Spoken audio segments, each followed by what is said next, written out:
All right, we are back in Homeschool Tracker Plus again. Today I'm going to show you how to log your books. You can keep an extensive book log of all of your children's reading with Homeschool Tracker. So as you see right now, I'm on the main menu, and this just shows our school name, the years, and the days that the kids have been present. From the main menu, you can move over to Student. And in this student phase, you see agenda, assignments, attendance, field trips, goals progress, journal, memorization, overview, and reading log, which is what I'm on, is the reading log. If I'm going to add something to the reading log, I'm going to click add, and it comes up with this screen. And if you look underneath this drop down, you will see just a few of the books that I have added along the way. And now this is a collection of books for all three of our children.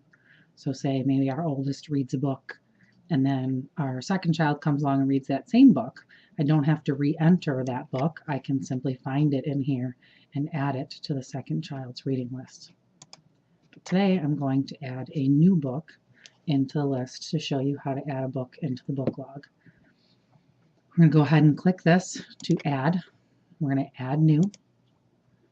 And adding new, as you can see, there's fields to fill in. So I'm going to go ahead and fill these in. I am adding the Chronicles of Narnia, the Magician's Nephew.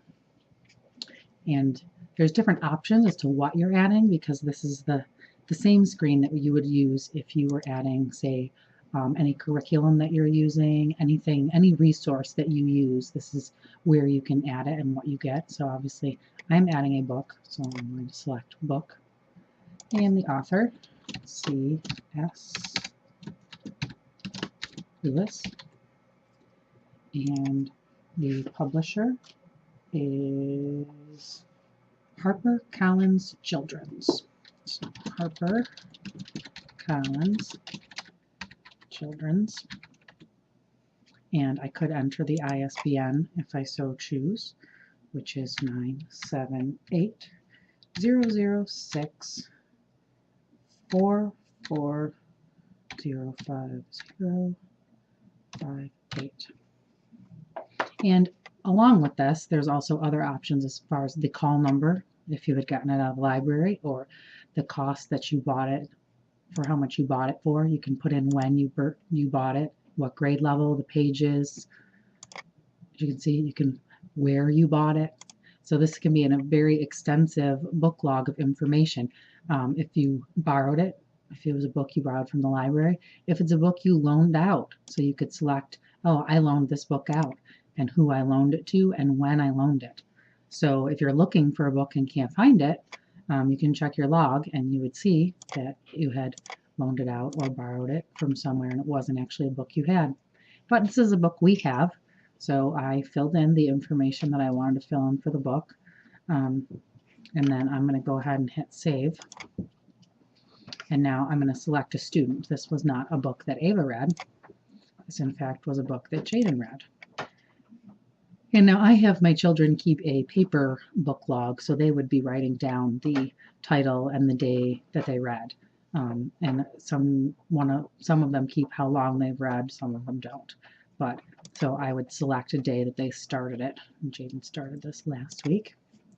And then I would select when he completed it.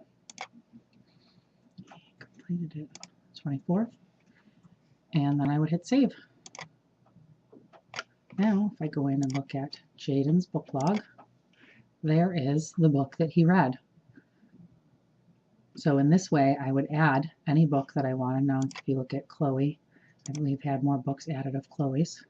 So see, she has a bunch of books that were added, and it shows the overall time that was spent on each book. And now as a older student, she's 14, she goes in and adds them herself through her student account. But the other two, Jaden and Ava, I haven't logged any of hers yet. I log separately, which is why they keep them on paper, and then I go ahead and log them in to their reading log. So again, this is Homeschool Tracker Plus, and this is how you add a student reading log